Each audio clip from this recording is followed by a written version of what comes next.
X-rays are a type of invisible radiation that can pass through our bodies and objects.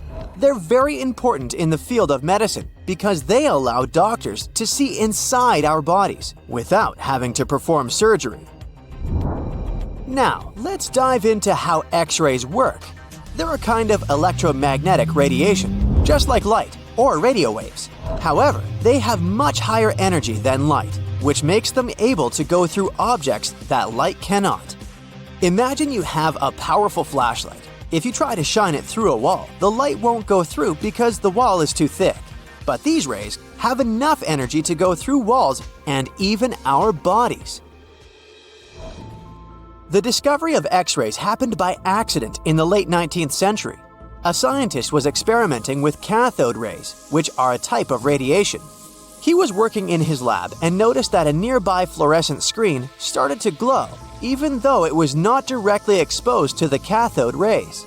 He realized that something invisible was causing the fluorescence, and he named it X-ray, because X is the mathematical symbol for something unknown. He continued experimenting with such rays and discovered that they could pass through many objects, like flesh and bones, but not through denser materials like metal. He also found that X-rays could create images on photographic plates, just like a camera takes pictures. The way this works is quite fascinating. Imagine you're standing in front of a bright light and you hold your hand in front of your face. Your hand blocks the light and you can't see through it. But if you place a sheet of tissue paper in front of your hand, some light will pass through, and you'll be able to see the outline of your hand. X-rays work in a similar way. When a doctor wants to take an X-ray of a part of your body, they will ask you to stand or lie down next to a machine. This device has a special plate that can capture the image. Let's say the doctor wants to further examine your arm. They will place the X-ray plate on one side of your arm and the machine on the other side. Then, the machine will produce a controlled burst of X-rays that pass through your arm. Remember how we talked about the tissue paper allowing some light to pass through? Well, in this case, some of those X-rays will go through your arm, while others will be absorbed or blocked by the denser parts of your body, like bones. The plate captures the X-rays that pass through your arm, and it creates an image.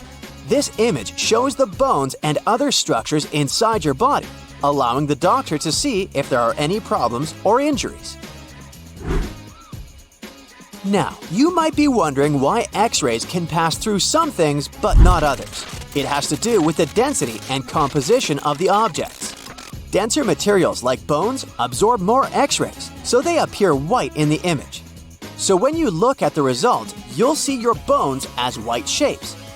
Other tissues like muscles and organs are less dense and allow some of those rays to pass through, so they appear as gray shadows. What if I told you there's a whole new way you can peek inside objects, but without using X-rays? I'm not talking about magic powers. Take a comfortable seat while I explain what myography is. This fascinating scientific technique allows us to see inside objects and even beneath the Earth's surface using a special type of particle called a muon. These elementary particles are very similar to electrons, but they're much heavier.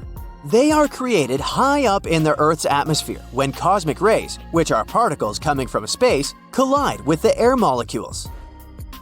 Now, muons are special because they can pierce through different materials. They can pass through rock, soil, and even buildings. Scientists realized this potential back in the 1950s when they were studying cosmic rays and noticed that some of the particles could pass through thick materials. The first myography experiments took place in the 60s. Specialists discovered that muons can be detected using special devices called muon detectors. These detectors are usually placed underground or in specially designed laboratories to shield them from other particles and background radiation. Now let's dive into how myography actually works. Imagine you have a large object, like a pyramid, a mountain, or even an ancient statue, and you want to see what's inside without damaging it.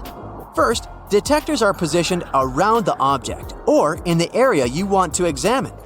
These detectors are sensitive to muons and can track their paths. When such a particle passes through a detector, it leaves a trace, like footprints in the sand. By collecting data from multiple detectors, scientists can reconstruct the paths. Here's where things get really cool. The Earth's atmosphere acts like a natural filter for muons. It turns out that the more massive an object is, the more particles it will block. So, if you have a large, dense object like a mountain, fewer muons will pass through it compared to a smaller, less dense object, like an empty box. This difference in the number of particles that reach the detectors can give us clues about what's inside the objects. Scientists use computer algorithms and mathematical techniques to analyze the data and create images. These images represent the density distribution of the object being studied. It's like creating a map that shows where the densest areas are and where there's gaps inside the object. The concept of muography is similar to using shadows to understand the shape and size of an object. Imagine you're standing in front of a bright light and you place your hand between the light source and a wall. You'll see a shadow of your hand on the wall. Based on the shape and size of the shadow, you can get an idea of what your hand looks like, even though you can't see it directly. This technique has been used to study various objects and structures.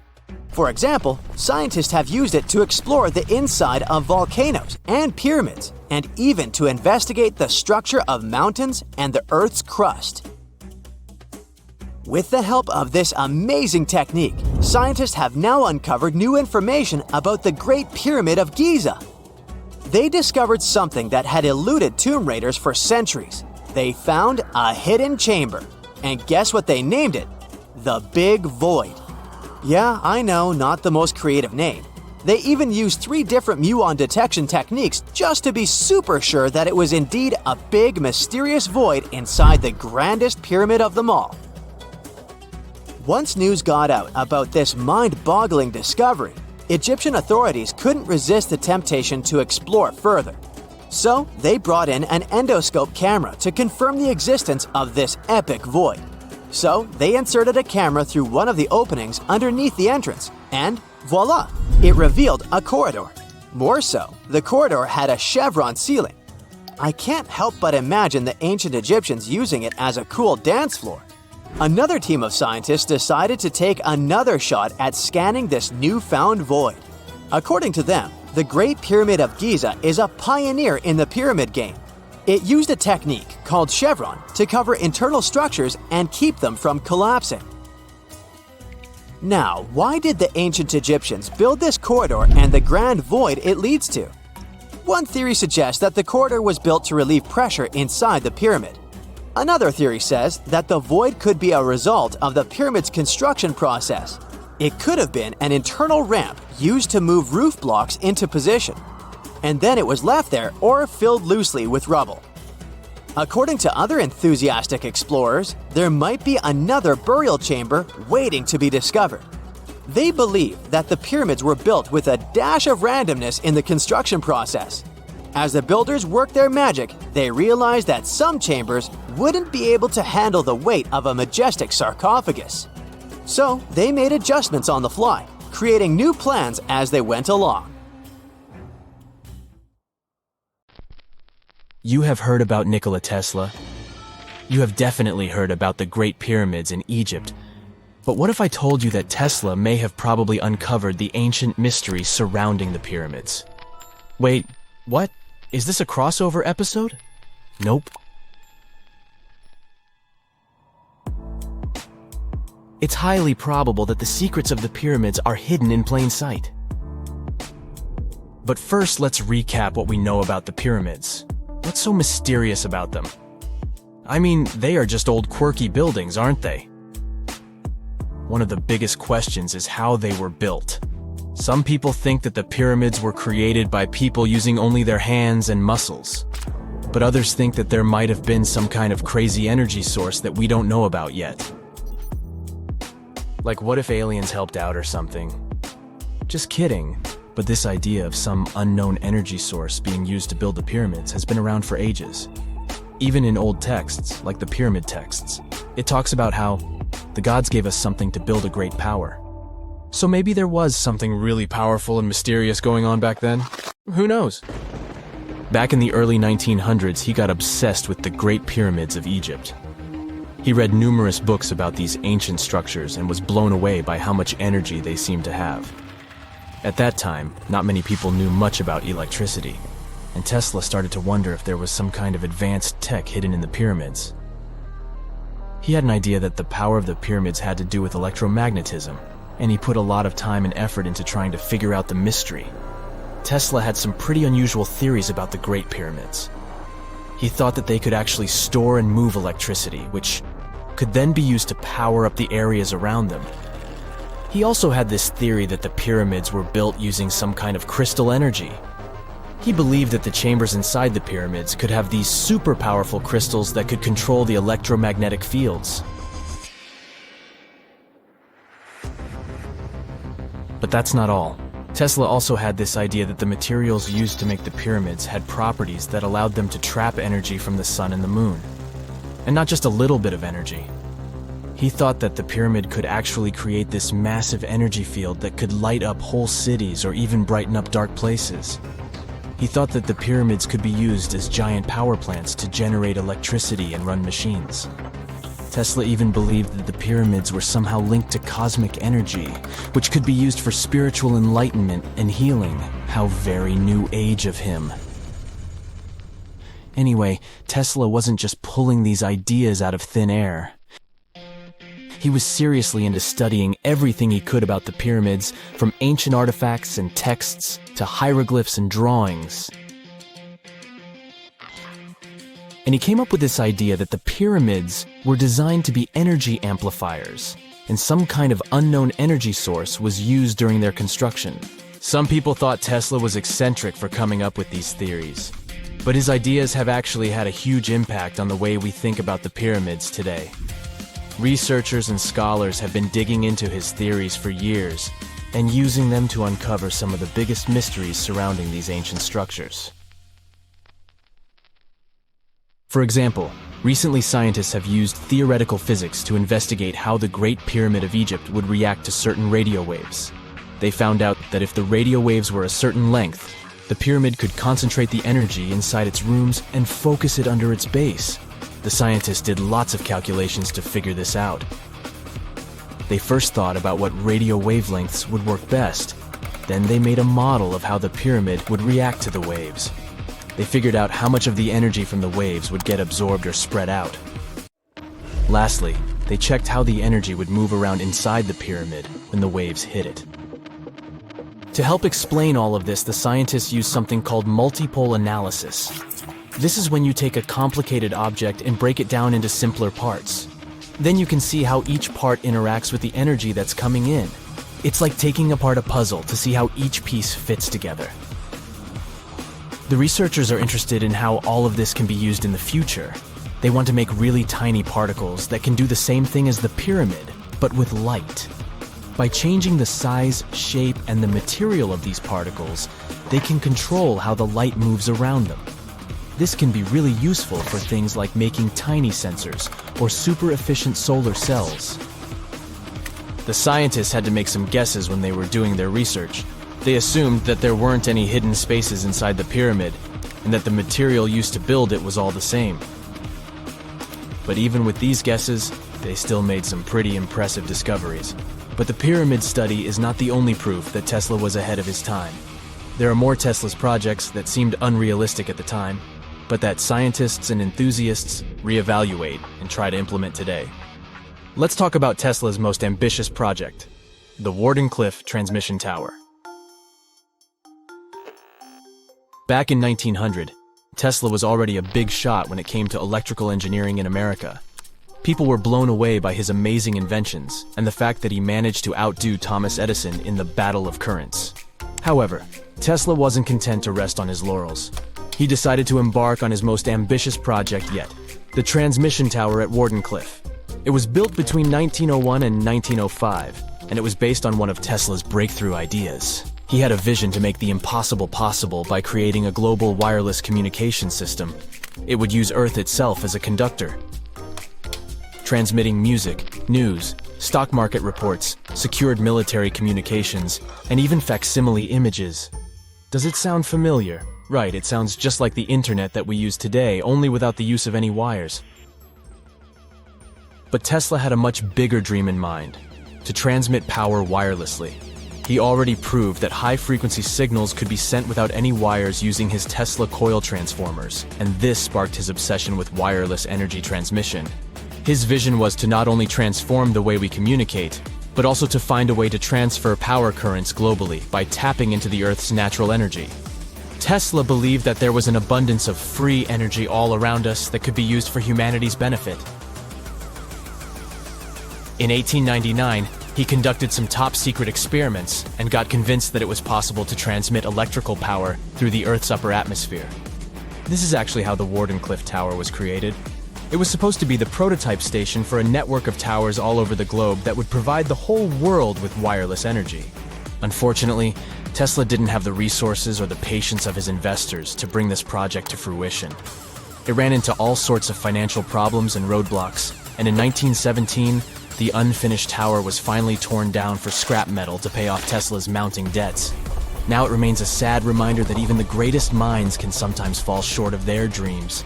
The original red brick laboratory, however, is still there, and it is the only Tesla lab that has survived. Fun fact, in 2017, a film crew made a crazy discovery. They used ground-penetrating radar to explore the area around Wardenclyffe, and they found a whole series of tunnels stretching for hundreds of feet underneath the site.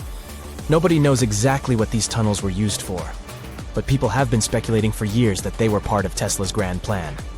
Wardenclyffe, of course, is a major landmark for Tesla enthusiasts from all over the world. Who knows?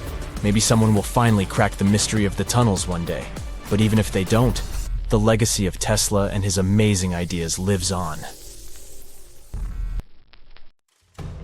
Beneath the sands of Luxor, scientists found something that was perhaps never meant to be found. Over 1,000 decorated stone blocks that belonged to the ruined temple of a woman pharaoh. It got us thinking, why was this temple so brutally destroyed, and who was this woman? Her name is Hatshepsut, and she is now considered one of Egypt's greatest pharaohs, but for a long time, history almost forgot her. She ruled during the 18th dynasty, from around 1479 to 1458 BCE. She's remembered for her ambitious building projects, successful military campaigns, and flourishing trade expeditions.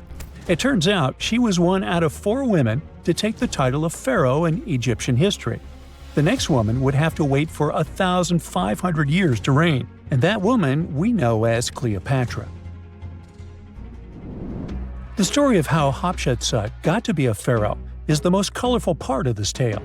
As far as most dynastic rules go, it's usually men that are first in line for royal thrones. In Egypt, that was the same.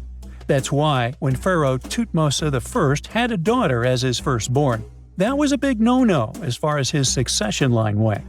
A few years later, Pharaoh Thutmose I passes away.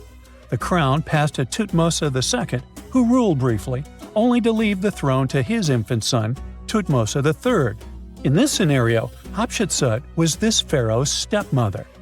So what happened was that Hatshepsut served as advisor to her stepson, since he was too young to rule on his own.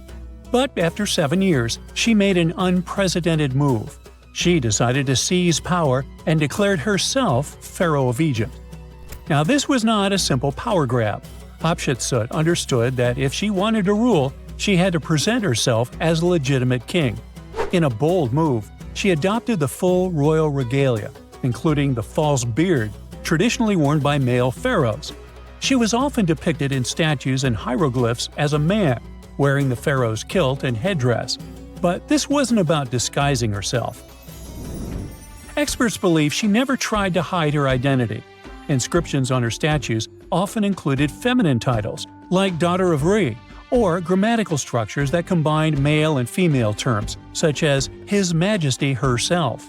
This showed that while she adopted traditional symbols of kings, she still acknowledged her true gender. But she needed to go even further.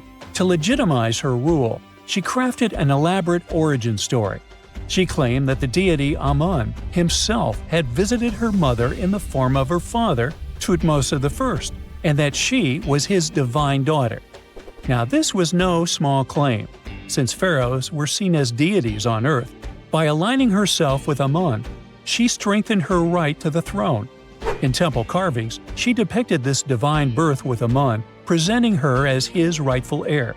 These narratives weren't just mythology, they were tools, ensuring her position remained unchallenged. Hatshepsut also took a new name, Ma'at Kari, which translates roughly to "truth is the soul of the sun god." The word Ma'at was central to Egyptian beliefs. It represented order, justice, and divine balance. Pharaohs were expected to uphold Ma'at to ensure Egypt's stability. By calling herself Ma'at Kari, Hatshepsut was likely reinforcing that she was a legitimate and rightful ruler. Her reign was truly great. She led Egypt into an era of peace and prosperity, launching massive building projects and restoring temples across the kingdom. Her most famous achievement was the construction of her temple at Deir el-Bahari, a pretty impressive architectural masterpiece carved into the cliffs of Luxor. Hatshepsut initiated one of the most ambitious construction projects in ancient Egyptian history, commissioning monuments, temples, and obelisks to immortalize her reign. It's argued that she continued with the construction of the Avenue of the Sphinxes, a grand road lined with statues leading to the Karnak Temple. For many, her shining architectural achievement was the towering obelisk she had carved from single pieces of granite. One of these, weighing over 320 tons, still stands today. Now, beyond building, she expanded Egypt's influence through trade. She sent an expedition to the mysterious land of Punt, believed to be modern-day Somalia or Eritrea, bringing back riches like gold, ivory, and exotic animals.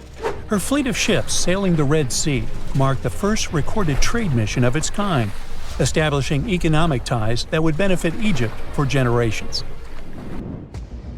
Yet, for all of her success, something strange happened after Hatshepsut passed away. Her successor, aka her stepson Thutmose III, who had been overshadowed by her rule, took a drastic step. He ordered her name to be erased from history. Her statues were defaced, her inscriptions chiseled away, and her achievements credited to other rulers. It was as if she had never existed.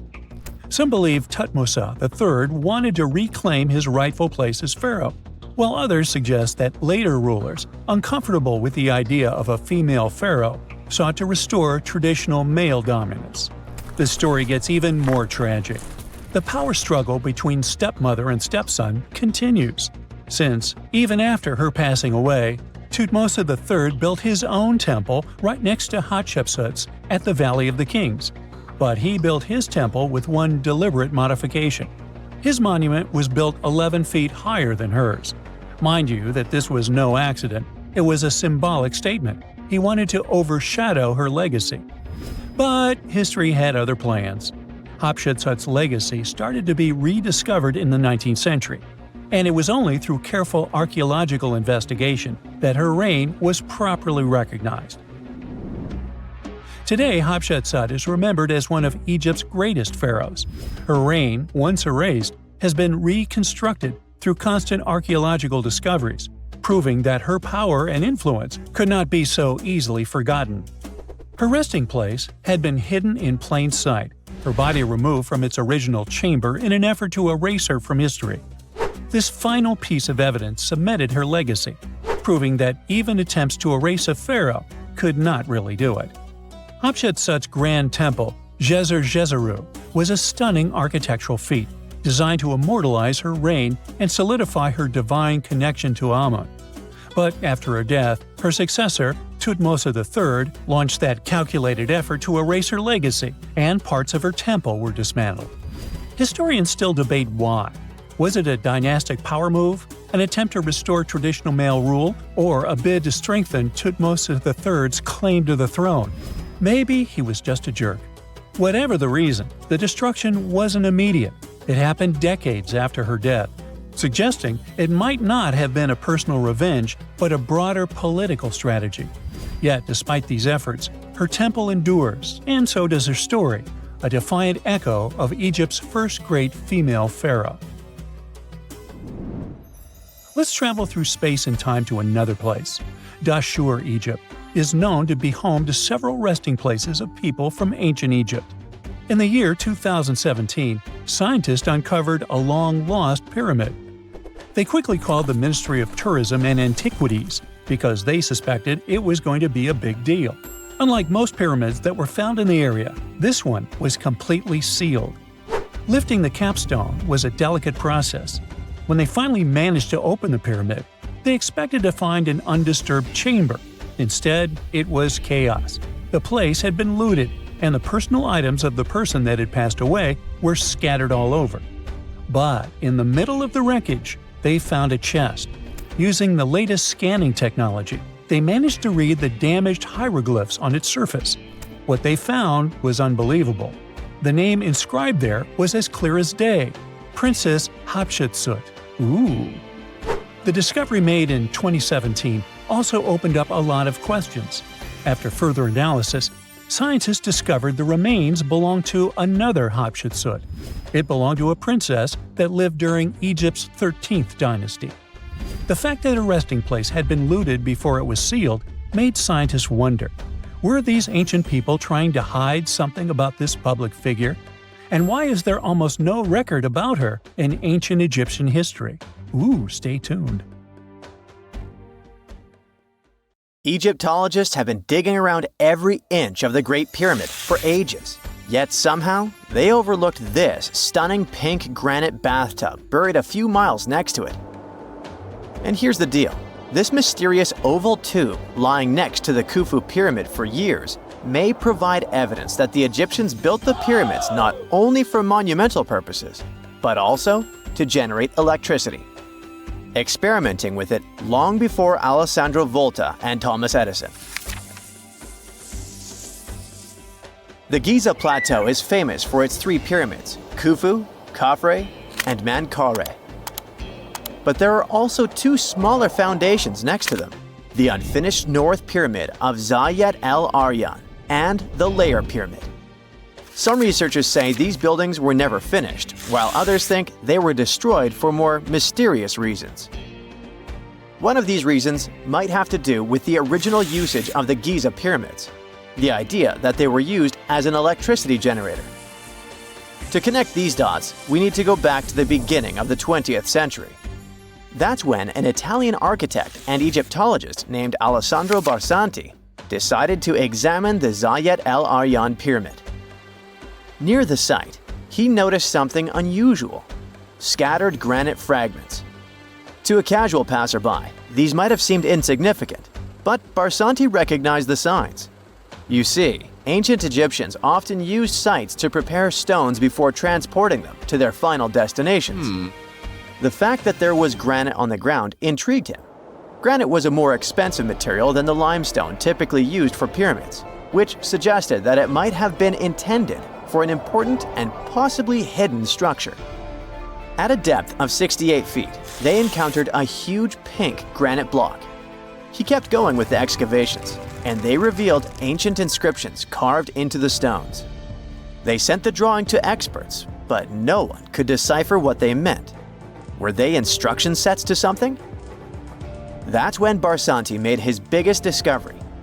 He found an oval-shaped vat carved from pink granite and polished to a mirror-like finish. The thing is, the vat had been carefully sealed. When they opened it, they found a thin black residue along the walls. I'm thinking something in the lines of a black oily substance. This discovery raised many questions for him. It didn't make sense to him that ancient Egyptians would go above and beyond to seal and protect this strange vat.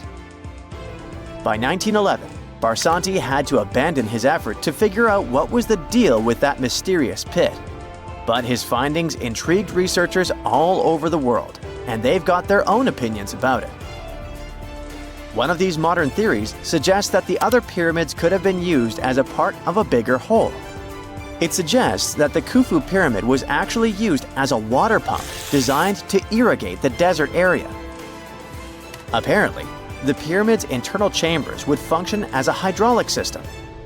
In the 1990s, an engineer took this theory seriously and studied the pyramid's subterranean chamber.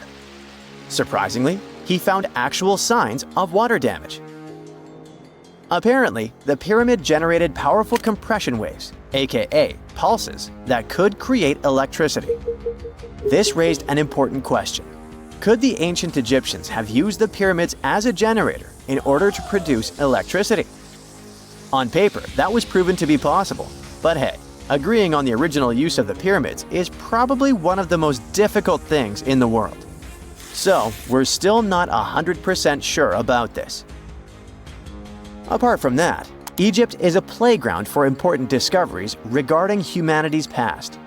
I mean, scientists have just discovered what looks like a cosmic command center, similar to that room from the Doctor Strange movies.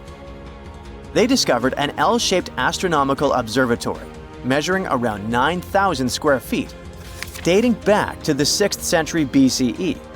Definitely the first and largest of its kind from that era. The mud brick structure housed tools used for calculating dates related to ancient Egyptian rites, royal coronations, and agricultural plans. This observatory is located in the archaeological site known as the Temple of Buto, just 50 miles east of Alexandria. It's pretty impressive. The structure was designed so that you'd get inside the room through an east-facing entrance. This way, you'd get to see the sunrise. Once inside, you'd find a pretty huge shadow clock, used to tell time by tracking the movement of shadows inside the room. This variant of a sundial clock was nearly 16 feet long. That was quite an exciting discovery. Another interesting one was that scientists and Egyptologists have discovered the first ever pregnant mummy. Now, even if we know quite a lot about mummification processes, we keep making discoveries that open new doors into the lives of ancient Egyptians. It took so long for someone to find out this mummy was expecting at the time she was embalmed because she was placed in a male's coffin. More specifically, a male priest. Historians say that during the 19th century, a lot of traders mixed coffins up in order to sell them.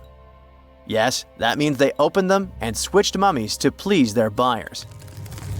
It was a complete surprise because they were hoping to study more about ancient health issues when they opened this coffin up. But they had another special research on their hands: prenatal practices in ancient Egypt. This mummified woman who lived about 2,000 years ago was from 20 to 30 years old when she passed away. She was found in Thebes, and her remains were incredibly well preserved. You see, mummification recipes varied across Egypt. In this woman's case, researchers could tell she was a member of the high society since she was buried with special amulets. But since mummification methodologies differed so much between cities and time periods, they still have to dig further to understand why she was embalmed along with her baby. Speaking of mummies, scientists were digging up a final resting place in Saqqara, also in Egypt, and they unearthed 2 embalming workshops. One was for humans and the other for sacred animals. Apparently, the workshops date back to about 2,400 years ago. They were equipped with stone beds, clay pots, and ritual vessels. Everything you needed to mummify. But that's not all. Archaeologists also stumbled upon cheese stored in jars behind tombs that were over 3,000 years old. Yep, cheese. This shows that the ancient Egyptians were pretty savvy when it came to preserving food, too. They knew how to store stuff for the long haul, not just the mummies. It really shows how they applied their preservation skills to both food and bodies, giving us a glimpse into their impressive technological know-how. Scientists have also found one of Egypt's oldest complete mummies, and to their surprise, it was completely covered in gold. You see, Egyptian mummies covered in gold are already a rare thing, but they weren't expecting it to be the oldest one ever found. The mummy was quite well preserved, and they could identify that it was the remains of a wealthy man called Hekashepes. Many symbols show that he was important and wealthy, like the band he wore on his head and the bracelet on his chest. He was also dressed in a tunic wrapped with a belt, which was a way to preserve the good appearance of a person after they passed away. To reveal it, they had to open the final resting place with mortar. Basically, it was like they were opening a time machine, just as the ancient Egyptians did 4,300 years ago. If you think about it, It's almost like entering a time capsule. Enough about mummies. Scientists also found something very exciting hovering above the pyramids. They had to use a fancy top-notch radar known as LARID, aka Low Altitude Long Range Ionospheric Radar, which can see these invisible waves far away into the sky. LARID helped them discover giant plasma bubbles floating in the air above the pyramids. These bubbles are called plasma bubbles, and they wreak havoc on modern technologies. I mean, they can disrupt GPS and phone signals for hundreds of kilometers in diameter from where they're located. These bubbles are massive, sometimes as big as cities, and they're caused by the sudden depletion of charged particles in the ionosphere. So, instead of spreading out evenly throughout the ionosphere, they stick together in this wave-like form. This was a pretty important discovery because it can help scientists understand how to prevent these waves from messing with our technology.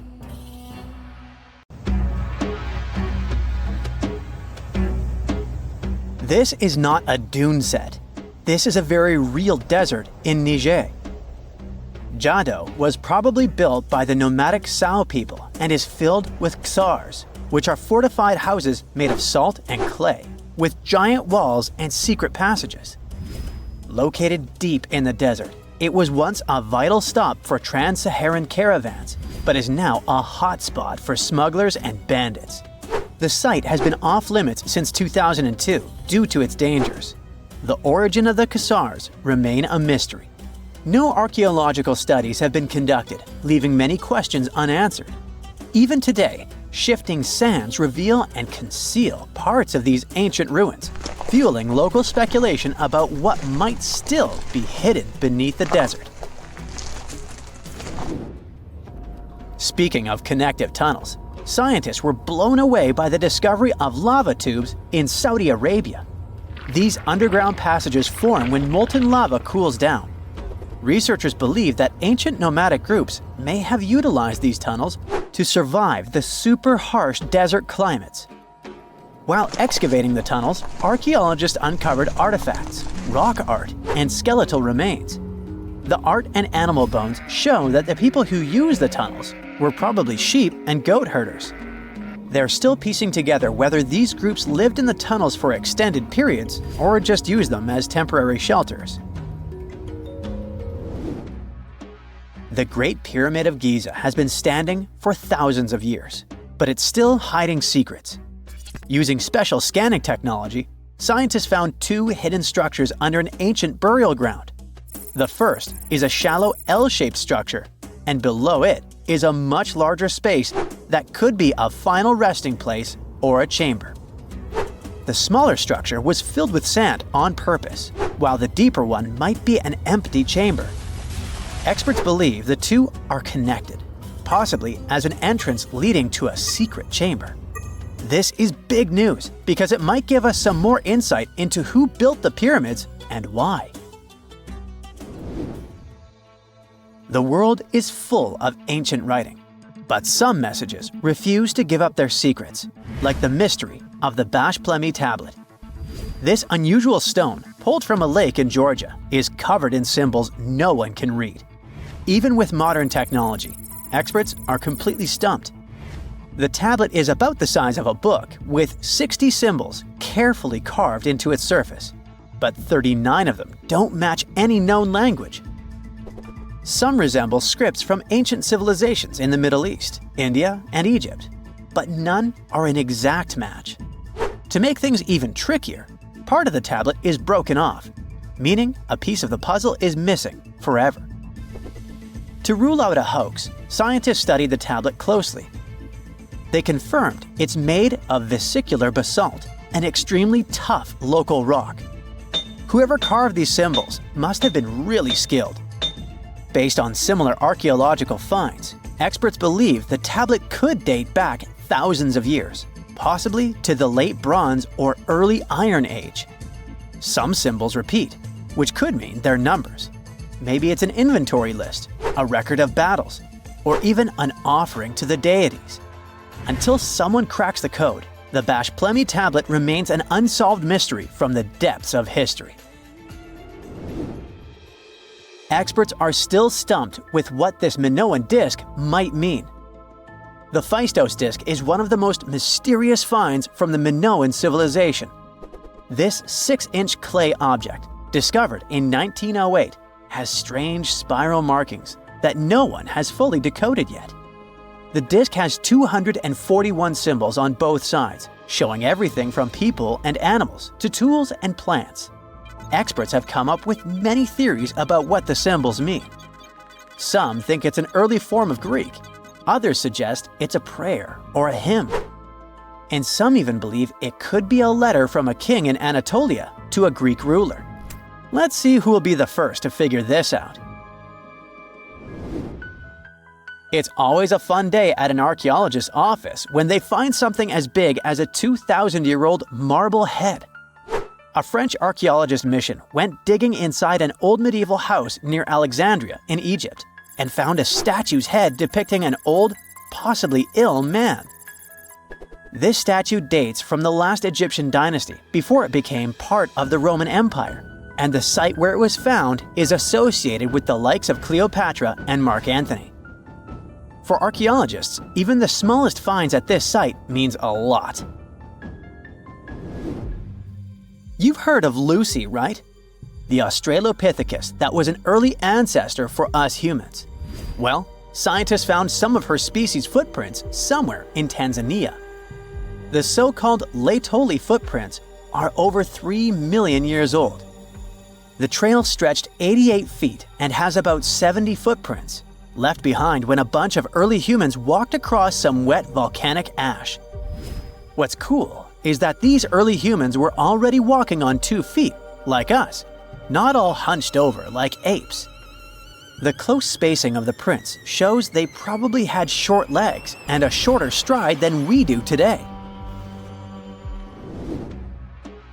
In an ancient Egyptian temple, archaeologists uncovered a shrine unlike any other. A place dedicated to falcons and 2 mysterious deities.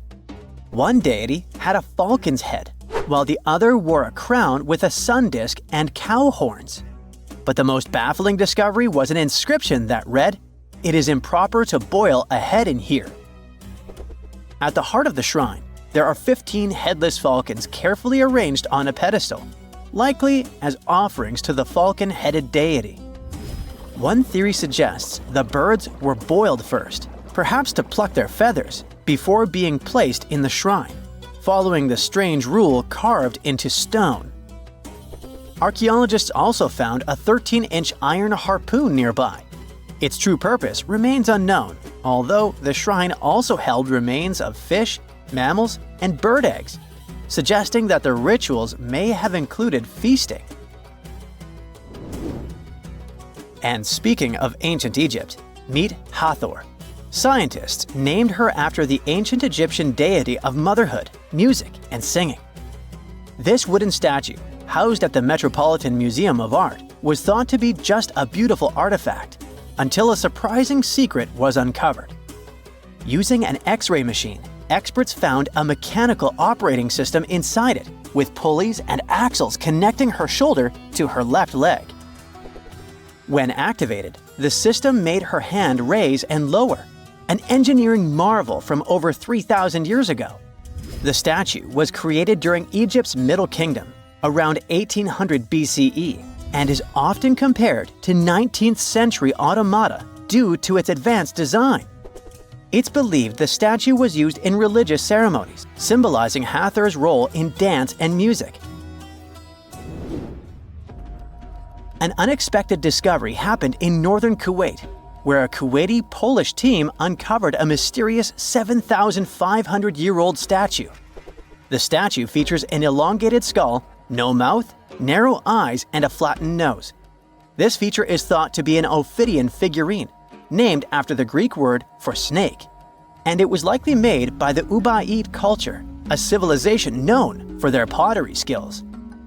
While no one knows exactly what role this weird statue played, it might have been linked to rituals or symbolic practices. Some scientists think these figurines, found in homes or final resting places, were tied to important cultural beliefs. We couldn't mention unresolved mysteries of this world without speaking about these elongated skulls. In the deserts of Peru, researchers uncovered 5 ancient skeletons, 2 with unnaturally elongated skulls. While head shaping was common in many cultures, these skulls defy explanation. Local legends tell tales of the so-called gentiles, a mysterious race banished underground by the powerful deities. Some say this is what the skulls represent.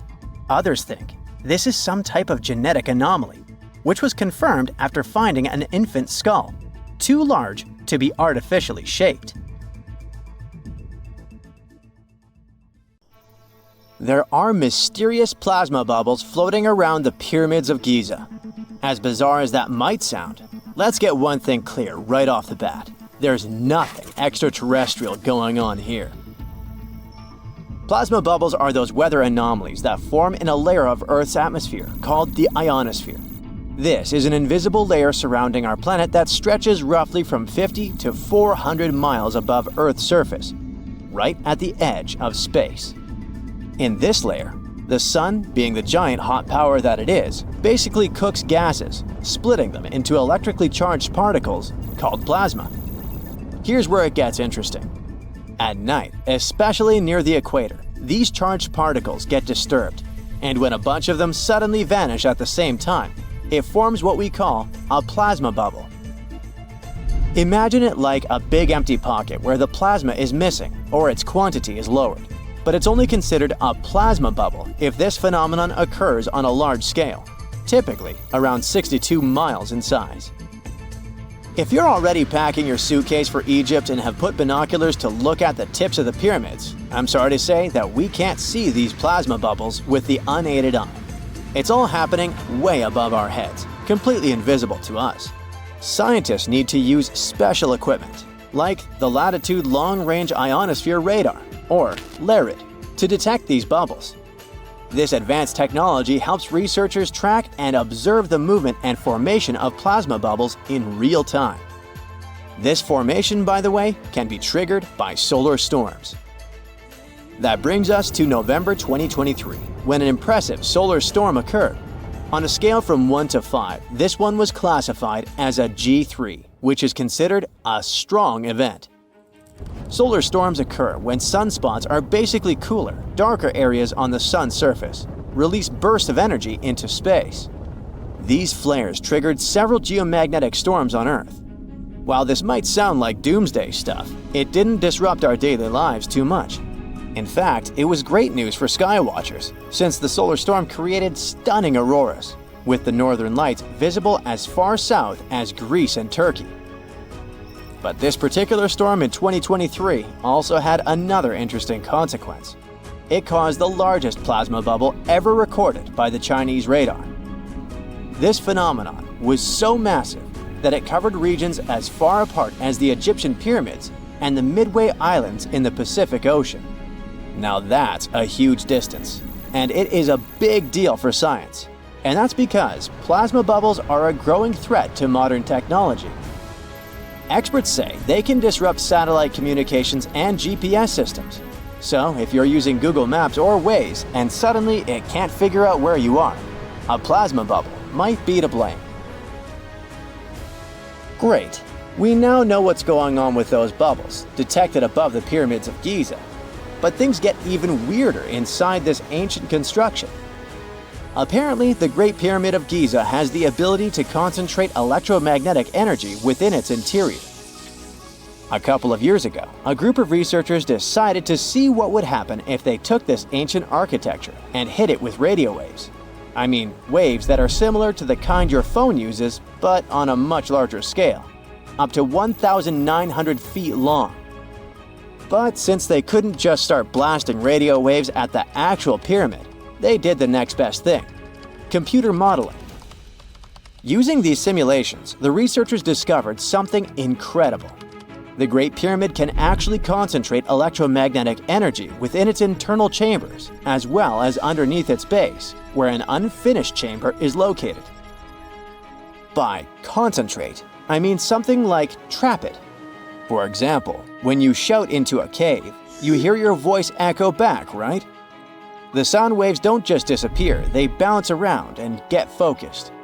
Similarly, when radio waves hit the pyramid, they don't just pass through or around it. Instead, they get absorbed, bounce around, and focus inside and underneath the pyramid. Our list of mysterious phenomena surrounding the Egyptian pyramids doesn't end there.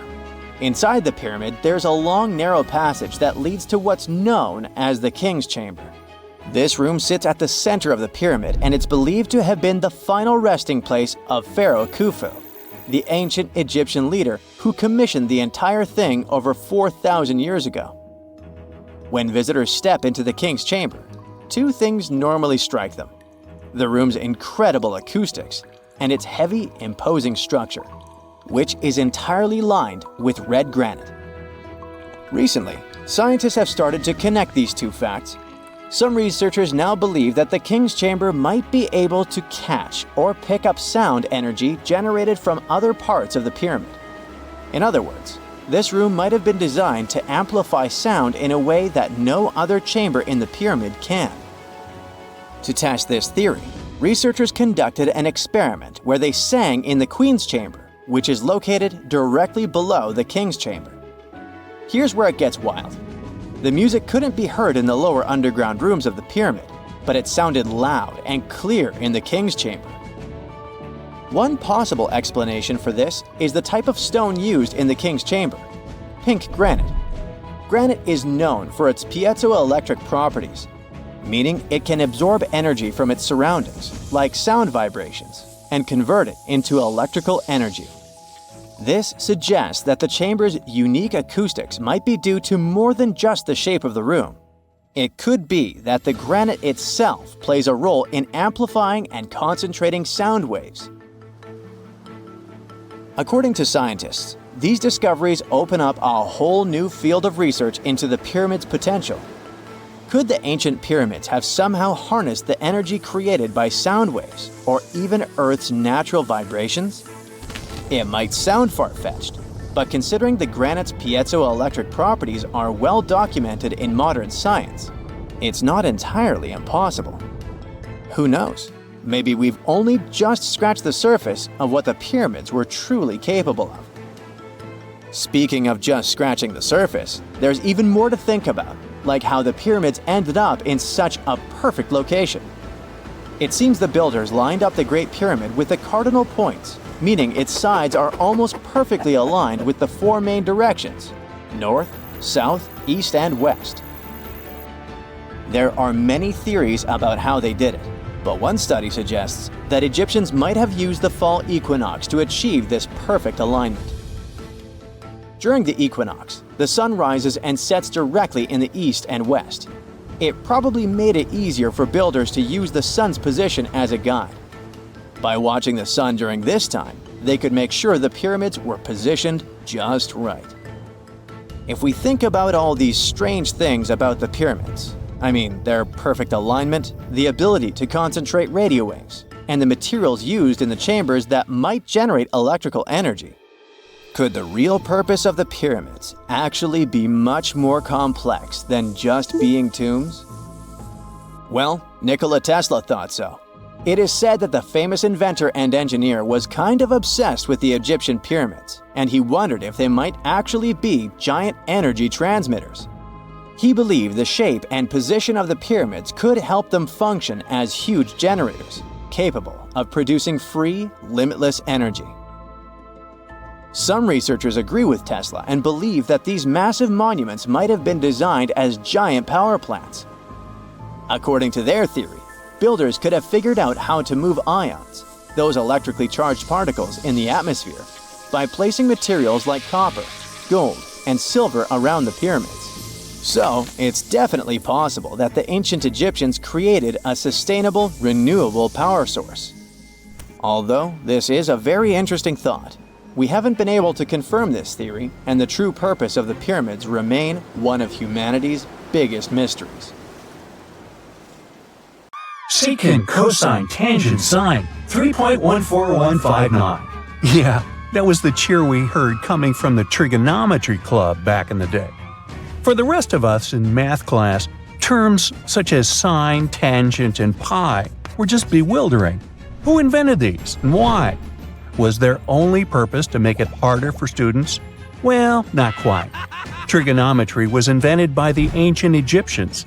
They needed this knowledge to construct pyramids, and they did a pretty good job too. The Great Pyramid in Giza still stands today, some 4,500 years after it was built. No recalls either.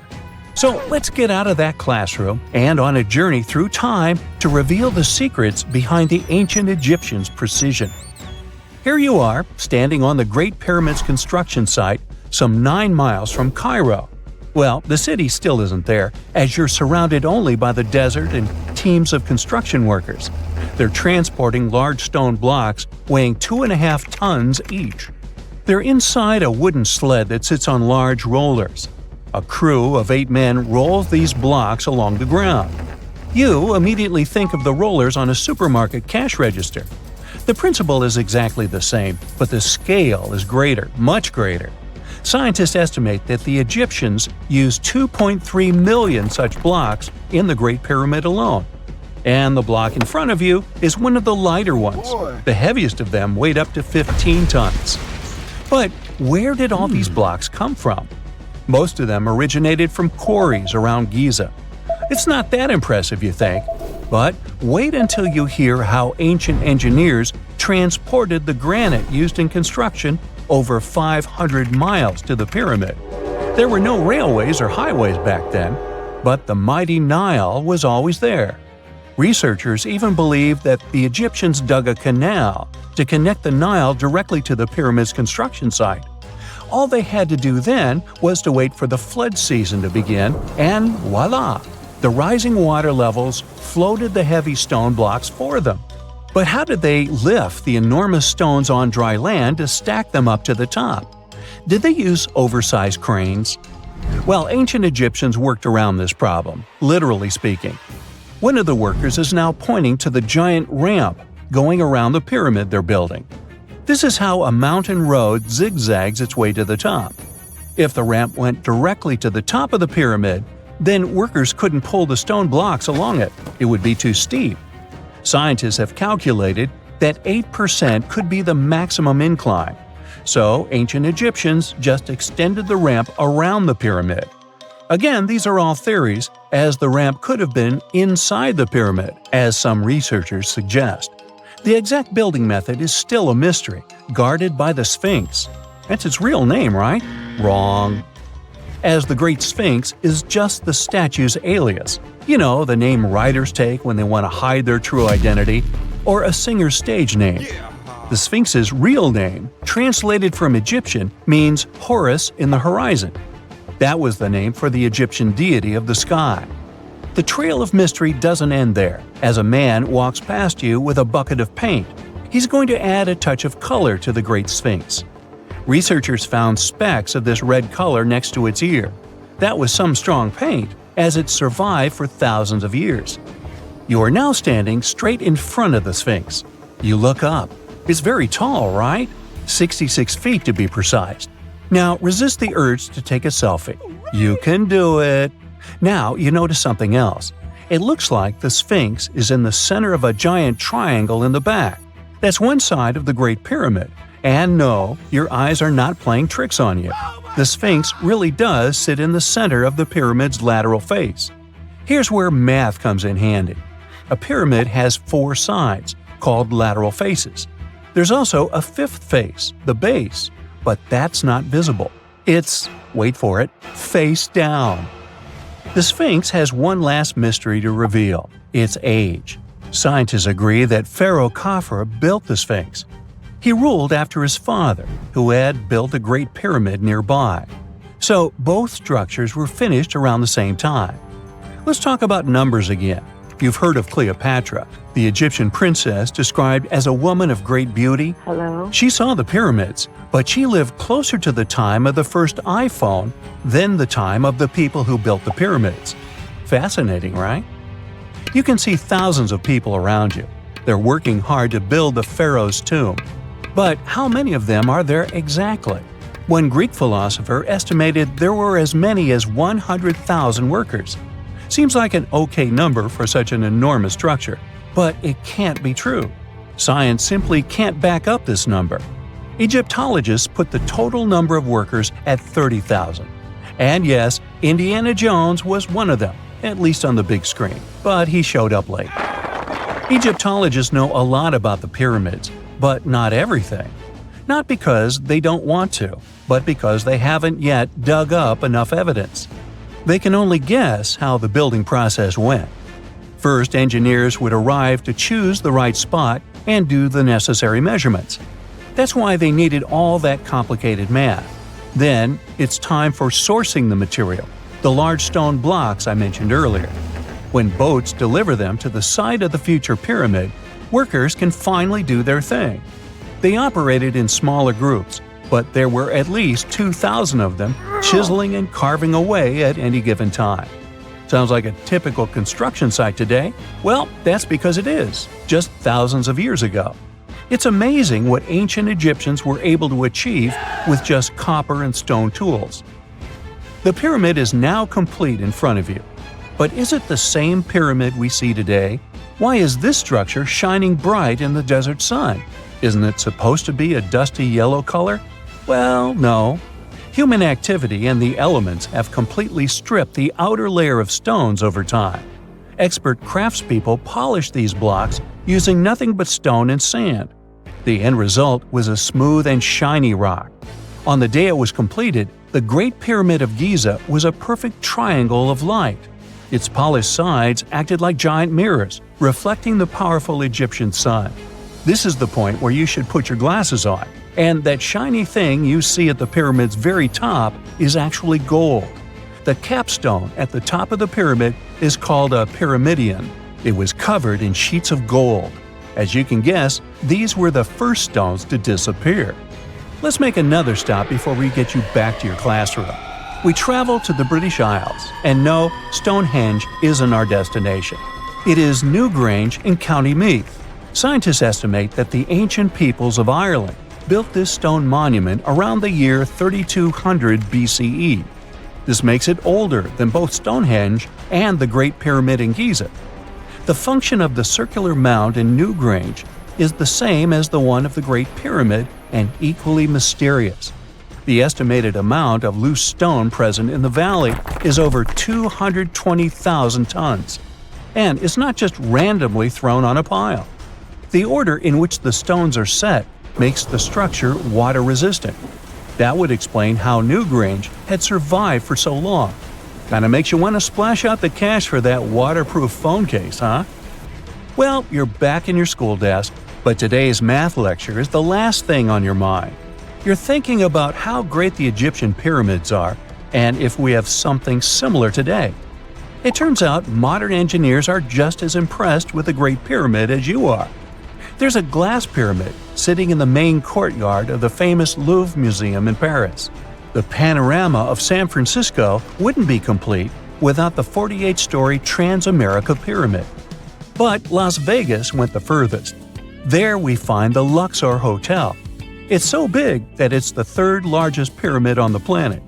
And guess what's in front of it? Yup, a replica of the Sphinx. It's 110 feet tall, 2 stories higher than the one in Giza. Yeah, everything's bigger in Vegas. What is a boat doing in the middle of a desert?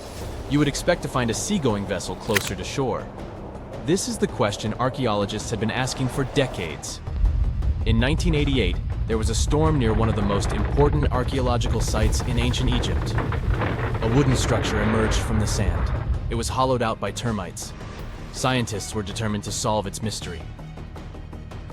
In 2000, they began excavating the site near Abydos, Ubidos. An American team of experts soon discovered a boat that was 70 feet long, and it wasn't alone. In total, there were 14 boats neatly resting next to each other. It was impossible to completely dig out the boats because of their poor condition. Luckily, the wood was preserved enough to get a sample. Analyses revealed that the boats were around 5,000 years old, the oldest fleet in human history to this date. The time of their construction predates the pyramids at Giza by half a millennium. Each ship of the fleet rested in a vault that matched its dimensions. The room was roughly a third of the size of a tennis court. It had mud brick walls that featured more than 120 drawings of boats. Ancient Egyptians incised them on whitewashed walls that were excellently preserved. Scientists have known about these mysterious chambers for well over a century.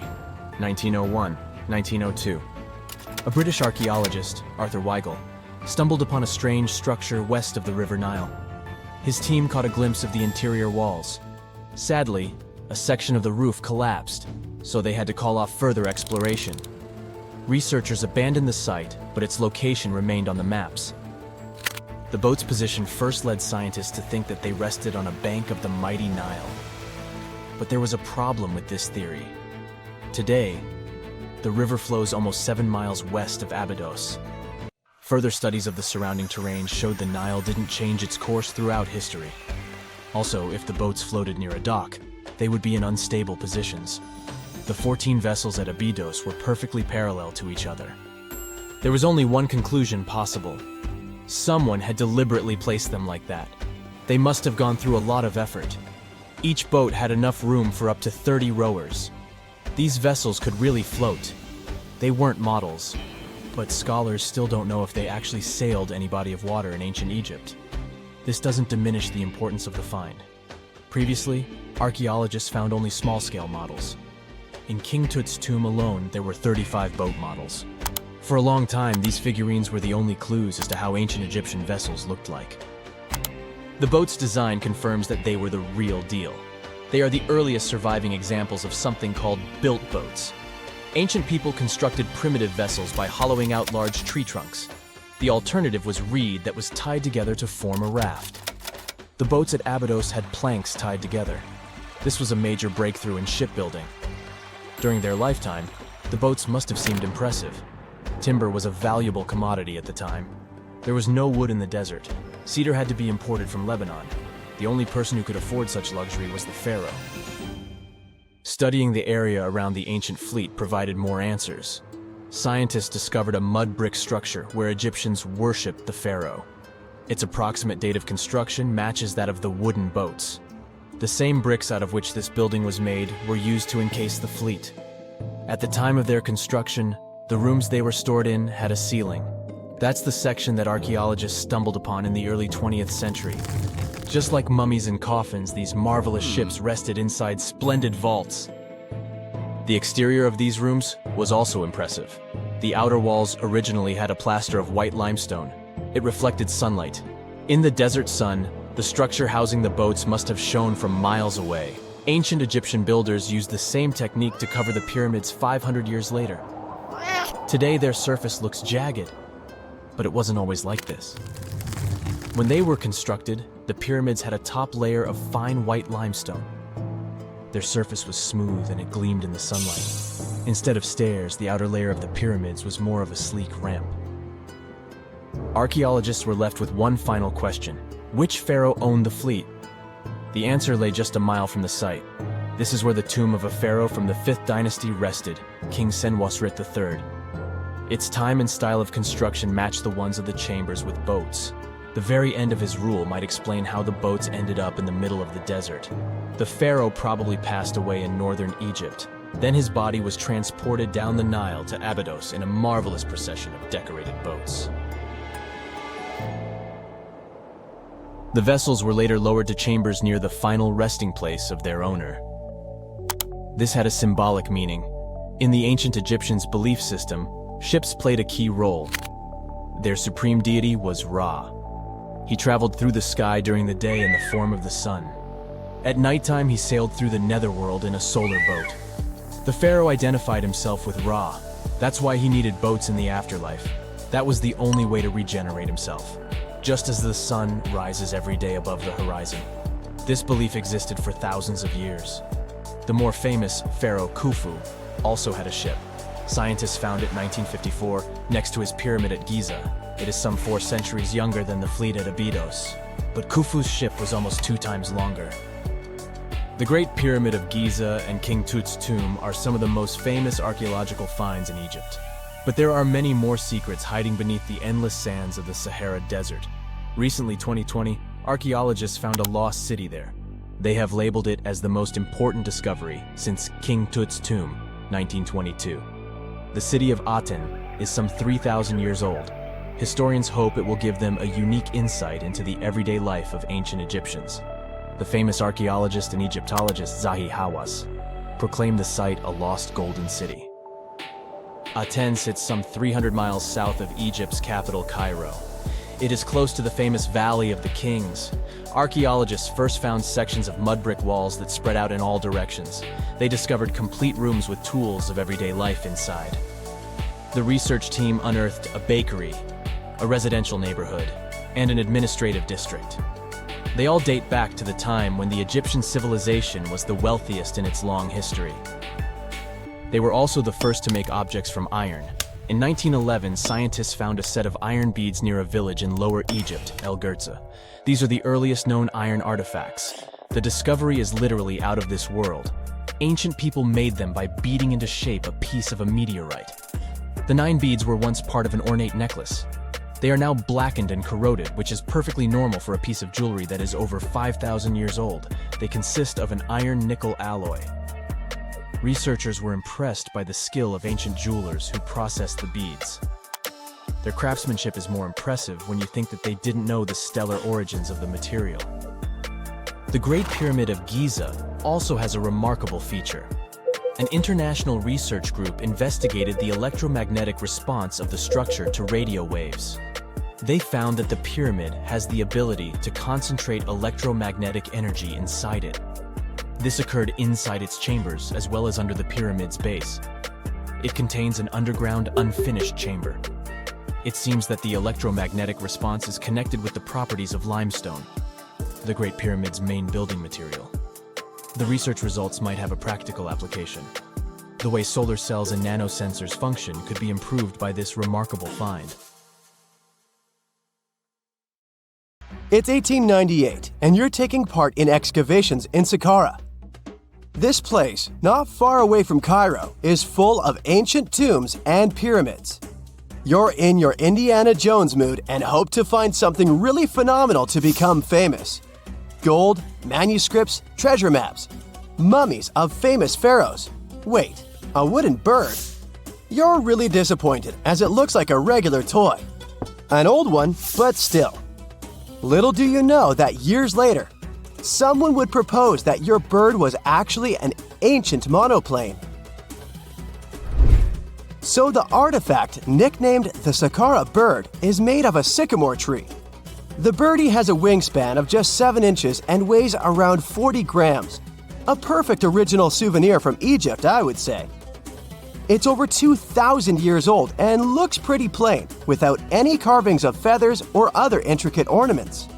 It has a beak and eyes though, which makes our find look like a hawk, the emblem of the deity Horus. Its tail is rather unusual as it's squared, looks weirdly upright, and it seems like the sunken part of it was the place for a now missing piece.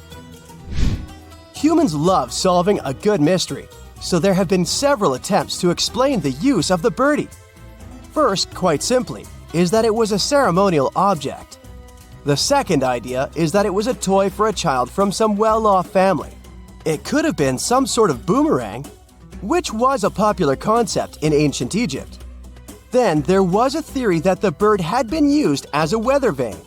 But this one has been debunked as the figure doesn't have any holes or markings, except for the one made at the museum in Cairo to fix the exhibit on a stick. So there was no way to hang it in the past. Almost a century after the bird was found, Egyptologist Dr. Khalil Masiha proposed a new theory that it could have been a model of a monoplane. He believed the bird was missing a horizontal tailplane. Otherwise, it had its wings set at a right angle, similar to that of modern planes. It could have worked to generate the aerodynamic lift necessary for flights. Dr. Masiha also claimed that it was common at that time to place miniature models of technological inventions in tombs. So, did the ancient Egyptians really invent the plane in 200 BCE? That would make the Wright brothers, who are considered the inventors of aviation, really upset. They made one of their first flights only in 1903. There's just one way to know for sure, and that is to test the model. But you know, the ancient museum in Cairo would unlikely let one of their cherished exhibits fly around like a toy. That's why glider designer Martin Gregory built a similar model, this time of balsa wood, and concluded that even with the missing tailplane, the plane wasn't much of a flyer. Case solved? Not really. This didn't sound convincing enough to the History Channel, so they invited an aerodynamics expert to build another replica of the bird. He tested it in weather conditions similar to those in Egypt and was impressed with the little plane's abilities. So, if they did invent the prototype of a plane back in the times of pharaohs, it would be a good example of an oopart. That's an out-of-place artifact, an object that's way ahead of its time in terms of technology or history. And the Saqqara bird isn't the only example of such a revolutionary concept. In 1901, a group of divers retrieved the Antikythera mechanism from an underwater shipwreck near the Greek island of Antikythera. It's been dubbed the world's first analog computer, and it's currently dated around 100 BCE. The bronze mechanism could tell the position of the sun, moon, planets, and stars, as well as the lunar phase, the dates of upcoming solar eclipses, and even the speed at which the moon moves through the sky. No one's sure who used it and how or where it was made. But it's obvious that it's extremely precise and way too advanced for its time. The first flushing toilets in the world were invented in the middle of the 20th century. Just kidding. The ancient Minoans on the Mediterranean island of Crete and the Indus Valley civilization both came up with this brilliant invention at the same time, around 4,000 years ago. The plumbing and sanitation were so well done that no one managed to design anything better until 2,000 years later. One ancient Minoan lavatory was discovered at the Palace of Knossos. It looks like it had a wooden seat set over a tunnel that directed water from a rooftop reservoir to an underground sewer. Other varieties got water from jugs. Only the super rich people could afford all this glory. So if you wanted to shop for real estate back then, the flushing toilet would be a telltale sign you were in the rich neighborhood. Automated doors became a cool, seemingly new invention back in 1931. But the technology behind them is actually much older. Think the 1st century CE old. Mathematician and engineer Heron of Alexandria came up with a hydraulic system to open and close temple doors. To bring it into action, you need to light a fire to produce heat. There was a brass pot under the fire, half filled with water. The inventor connected the brass pot to containers that acted as weights. When the fire was burning, the water moved into the containers. They went down and pulled the ropes. It was nothing like a supermarket door that opens in front of you before you even have time to think. Heron's door took hours to open, and there was no way to stop the process. That's why they only opened the doors once a day before people entered the temple, to add some mysticism at the temple during ceremonies. Spooky. Looks like the first ever battery was invented in Baghdad around 2,000 years ago. A German archaeologist found this oval-shaped clay jar in 1938. Scientists are still not sure what purpose it served and who exactly invented it. There is a theory that it was used for electroplating objects with precious metals. When they filled it with a weak acid like vinegar, the battery produced around 1 volt of electricity. Another theory says it was a vessel for sacred scrolls. Would you like to buy contact lenses designed by Leonardo da Vinci himself? In 1508, he invented a glass lens with a funnel on one side. You were supposed to wear it with water inside to improve your vision. Sounds a bit uncomfortable, doesn't it? So, around a century later, French scientist René Descartes decided to improve the idea and make the cornea contact the future lenses. Contacts because they contact your eyes, get it? The glass tube with liquid did help improve vision, but blinking was sadly impossible. 2.5 centuries later, new technologies in the glass industry let scientists design contacts that would fit in the eye and even let the wearer blink. Thanks, guys! Still, those lenses were made of heavy blown glass and didn't let the eye breathe.